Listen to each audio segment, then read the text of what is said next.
Traemos un Sélvame el fake. Cavernas y vestigios arqueológicos bajo Tren Maya. Falso. Primero, el periódico Reforma, que publicó en primera plana el 14 de septiembre pasado la fotografía de una osamenta bajo el agua en Quintana Roo con el título Cavernas y un fósil bajo el Tren Maya. Al respecto, el Instituto Nacional de Antropología e Historia aclaró que los restos humanos corresponden a un hallazgo de hace 3 años realizado por arqueólogos de esta institución. En 2019, la arqueóloga Carmen Rojas Sandoval, investigadora del Centro INAH Quintana Roo, identificó y registró el hallazgo como parte del proyecto de arqueología del Holoceno. El INAH precisó que la cueva, como los fósiles, se hallan a 400 metros del trazo del Tren Maya, por lo que no se verá afectada por la obra ni por el paso de los trenes. Sin embargo, la organización Sélvame el fake, de manera sincronizada sacó un boletín para señalar que los vestigios datan de hace 8,000 años, lo cual ni siquiera está comprobado, ni hay estudios que lo comprueben, y que el tren pasa por encima de la cueva donde está el hallazgo, por lo que debe cambiarse el trazo del tren, eso dicen ellos. Pero todo ello es falso. Como lo ha hecho desde el inicio el proyecto del Tren Maya, el INAH realiza trabajos de protección y conservación en las cuevas y cenotes, así como de vestigios arqueológicos localizados en el área de influencia de todos los tramos del proyecto del Tren Maya. Aquí vemos en la pantalla los trazos del Tren Maya y también el desmentido del INAH. Continúan las mentiras en torno a las Fuerzas Armadas y la supuesta militarización. El 19 de septiembre pasado, la politóloga Denise Dresser y el articulista Jesús Silva Herzog publicaron en el diario Reforma contra la militarización supuesta, así como Alejandro Hopp, columnista del Universal, y se lanzaron contra la propuesta del Poder Ejecutivo en materia de seguridad pública. Silva Herzog dice que se doblega a las instituciones y se viola la Constitución, y que se militariza porque se busca amarrar las manos de futuros gobiernos democráticos, y acusa de autócrata al presidente López Obrador. Ambas afirmaciones son falsas. Por su parte, Alejandro Hopp va más lejos. Acusa que el país camina a ciegas a la militarización, pero se olvida que la política de seguridad la dicta el Poder Ejecutivo a través del Gabinete de Seguridad. Sin embargo, la mayoría de la población piensa otra cosa. El Universal publicó hace unas semanas que el 80% de los encuestados apoya que las Fuerzas Armadas participen en la seguridad pública. Pero la más reciente encuesta de Gabinete de Comunicación Estratégica confirma esa tendencia. Esperemos que los senadores atiendan el sentir de la mayoría de sus electores y no se aferren al intento de boicotear al gobierno federal. El estudio demoscópico muestra que el 64% de los encuestados considera que la Guardia Nacional debe tener mandos militares. El 62% asegura que la Guardia Nacional ha contribuido a mejorar la seguridad pública, mientras que el 70% considera que es un avance que la seguridad pública esté a cargo de las Fuerzas Armadas. Así exponemos esos datos del Gabinete de Comunicación Estratégica que coinciden con otras encuestas. Bueno, yo sostengo que hemos podido enfrentar situaciones complicadas en lo económico, lo que se produjo con la pandemia. Esto último que se está padeciendo por la guerra en Ucrania, los dos fenómenos que afectan nuestra economía son externos. Nosotros no hemos tenido crisis interna. Eso hay que tenerlo presente. No es el efecto tequila, no es cuando va el secretario de Hacienda, muy buena persona, el hijo de don Jesús, el papá del joven Jesús, que era secretario de Hacienda, que está terminando el gobierno de López Portillo, y lo recibe el secretario del Tesoro.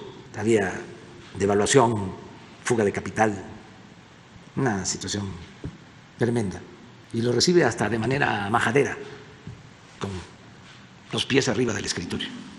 Y tenemos que hipotecar nuestro petróleo. Hasta ese señor, que no recuerdo su nombre, escribió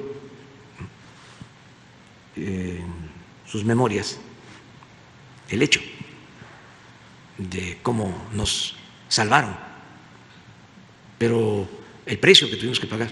Creo que se actuó bien cuando la pandemia, porque las recetas neoliberales se aplicaron en todo el mundo, menos en México, o sea, casi en todos los países. ¿Y cuáles son las recetas? Pues pedir crédito, endeudar al país para darle a los de arriba. A mí vinieron aquí a plantearme eso, que solicitáramos créditos y que decretara yo una tregua para que no pagaran impuestos las grandes corporaciones durante un tiempo, que no íbamos a poder salir si no era así. Dijimos, no nos vamos a endeudar. Entonces, ahora nuestra economía es sólida, nuestras finanzas son sólidas, nos ayudó mucho el combate a la corrupción, el que se terminaran los privilegios fiscales, porque ahora tienen que pagar los que antes no pagaban, y es bastante. Por eso no se nos cayó la recaudación, ni siquiera en la pandemia. Creo que fuimos el 1 o el 2 de los países del mundo que en pandemia mantuvo su recaudación. Después de otro país, pero no fue España. Y en el caso de España, por ejemplo, ellos sí se endeudaron, y bastante, y casi todos los países. Entonces, ahora nosotros tenemos pues unas finanzas públicas sanas y eso nos ayuda. Lo que más ha ayudado son dos cosas. Esa disciplina ahora nos está dando frutos, porque no creció la deuda. Hasta ahora nosotros tenemos menos deuda contratada que la que contrató Calderón y Peña. Ahí están los datos, lo podemos ver. Y la deuda nuestra se originó por la caída de la economía, por la pandemia, no porque se haya solicitado deuda adicional. Bueno, pero hay dos elementos que nos ayudan mucho. Uno, el que haya paz social, que haya gobernabilidad. Si hubiese anarquía en el país, incluso violencia, como sostiene, no se acercaría la inversión, no tendríamos posibilidad de crecer. Eso yo tengo que agradecerle a los adversarios. Y luego lo que también nos ayuda mucho es de que México es muy atractivo para la inversión por el tratado comercial. En la carta que me envió el presidente Biden hace poco hace referencia a que tenemos un intercambio comercial en lo que va del año de alrededor de 400,000 millones de dólares y sigue llegando inversión extranjera. Y Sonora, en particular, reúne una serie de condiciones favorables para que siga llegando inversión extranjera y se desarrolle Sonora, porque sí tiene muchos recursos naturales y tiene también la ventaja de la frontera. Tiene el puerto de Guaymas, tiene la frontera. Lo único que tenemos que cuidar, y ya estamos trabajando en eso, hoy tengo una reunión con productores y distribuidores de alimentos, es lo de la inflación. En eso estoy, eso es lo que hay que cuidar. Pero inversión extranjera, vamos bien, récord. Eddie hablaba de las reservas del Banco de México. Decía, son récord. La persona con la que estaba decía que no. Y sí, y récord en inversión extranjera, y récord en reserva del Banco de México, y récord en empleos registrados ante el Seguro Social, más de 21 millones de empleos, y récord, porque ya llevamos cerca de 4 años sin devaluación, y récord en remesas. Este año podemos llegar, ese es nuestro estimado, a 60,000 millones de dólares. Entonces, ahí vamos avanzando, pero nos falta control, reducir, bajar los precios de alimentos. Y vamos a tomar una serie de medidas. El director de Maseca, que se compromete a que no haya aumento en harina de maíz, cuando menos hasta febrero. Es un compromiso con Guarijíos de lo del camino, y se va a construir el camino principal que lleva a la sierra desde Alba. Es un compromiso que se tiene. Vamos a concluir ese camino. Lo que mencionas sobre Ortiz, la estación Ortiz, este bordo, ahora que fui, lo plantearon y está muy consciente Alfonso Durazo de que hace falta reforzar ese bordo, pero como tú dices, a lo mejor se requieren otras obras complementarias, no solo alzar más el bordo. Eso seguro que ya lo está viendo el gobernador, porque quedamos en eso. Pasamos por ahí y lo constatamos. Pasamos por Empalme, estaba inundada la parte de Empalme.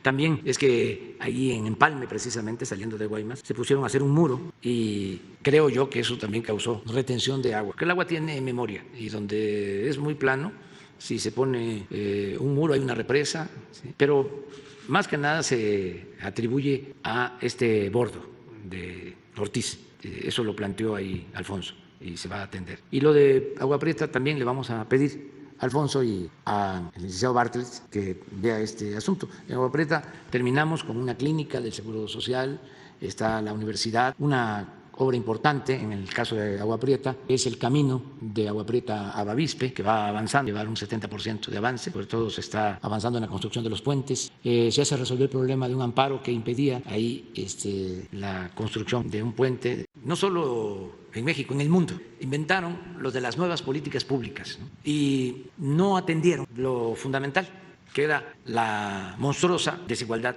que se estaba propiciando con el modelo neoliberal. Entonces, para desviar la atención, empezaron a hablar de los nuevos derechos, en algunos casos con toda la justificación: derechos humanos, ambientalismo, derecho y protección a la niñez, protección a mujeres, género, todas causas buenas, muy estimuladas, a la par de que se encumbraba la idea de la sociedad civil, de los organismos no gubernamentales, el descrédito de las instituciones políticas, también ganado a pulso, ¿no? Pero se aprovecharon de todas esas circunstancias Si ustedes ven en la lista de las instituciones con más descrédito, se van a encontrar que es la Cámara de Diputados y la Cámara de Senadores. Entonces, ante eso, pues había que crear organismos autónomos, ¿no? Y como lo mencionas, se crearon duplicidades, se hizo otro gobierno. Sí, de funciones que ya debería de estar haciendo el Estado. Sí, se hizo otro gobierno y un andamiaje también muy afín al modelo neoliberal de privatización y de saqueo. Todo esto también envuelto en el manto de la simulación. Yo recuerdo que cuando estaban fomentando lo de la transparencia, pues era Reforma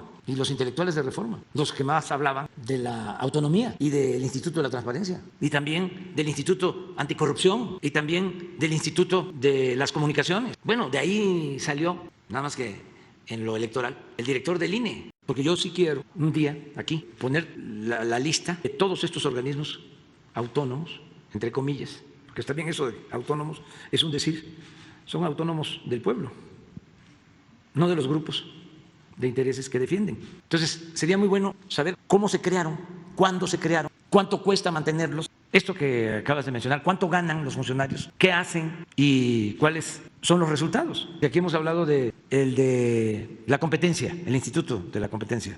Ese instituto a defender a las empresas extranjeras en contra de las empresas públicas. Pero no solo es el instituto, crearon juzgados, jueces para proteger a las empresas extranjeras beneficiadas con la política privatizadora. El Instituto de las Comunicaciones, ¿te acuerdan? Que decían que ya se terminaban los monopolios en los medios de comunicación. ¿Se terminaron los monopolios? No, ese instituto está tomado. ¿Por quién? Por las empresas monopólicas de la comunicación. Inventaron lo de la preponderancia y se crearon los organismos para que no hubiese monopolios o preponderantes, actores preponderantes, agentes preponderantes. Pues no, si estamos viendo con el Internet, no hay Internet. No se fomentó la competencia, por lo mismo tampoco hubo reducción en el pago de las tarifas, pero sí crearon todos estos organismos. Entonces, un día vamos a ponerlos todos. Entonces, ¿quién defiende a estos organismos autónomos? Pues los que son protegidos por estos organismos y profesionales o académicos o intelectuales, conservadores, que o coinciden que debe diluirse el Estado y dejar todo al mercado, o sacan provecho. Un instituto para la defensa, sí, creo que ahí estaba Mario de Constanzo, sí. No, esto es para la defensa de los contribuyentes. Sí, no he podido, porque mando las ternas y se amparan. ¿Y por qué? No he podido. Claro que lo sigo haciendo, sigo mandando las ternas al Senado, porque mucho evasor fiscal utiliza este instituto para no pagar los impuestos. No dudo de que haya abusos, pero bueno, ahí está el SAT o la Fiscalía o el Poder Judicial. Entonces, hay una especie de encargado de despacho, pero no es nombrado, es encargado de despacho. Era la señora Diana Bernal de Guevara, exactamente. Y no hemos podido, y el mismo grupo continúa ahí mandando. Yo les decía que si el gobierno quiere tener su sistema de telefonía para que ahorremos, no podemos legalmente. Que hicieron cambios al marco legal para dejar al gobierno atado, al ejecutivo atado, con el propósito de dar todas las facilidades a las empresas particulares y supuestamente para acabar con el monopolio. Y lo que crearon o lo que fomentaron fueron los monopolios, nada más que particular, como en el caso de la industria eléctrica. Iberdrola, pues un monopolio creado al amparo de la nueva legislación. Entonces es muy importante tenerlo claro. Una vez di a conocer aquí todas las reformas que hicieron a la Constitución, pero vale la pena seguir avanzando en la transformación para que todos seamos tomados en cuenta, hasta la gente más humilde sea tomada en cuenta y por eso me atreví a gritar: muera la corrupción, y muera el clasismo, y muera el racismo, porque sabía yo lo que significaba. Mi única preocupación era que, como todo eran vivas y vivas y vivas y vivas, yo dijera muera la corrupción y que me gritaran ¡viva!, ¿no? Pero para que vean cómo está la gente avivada. Los que están dormidos inmovilizados son otros. Nada más me cuidé de decir mexicanas, mexicanos, o sea, como que rompí un poquito ahí la secuencia, y muera la corrupción, muera.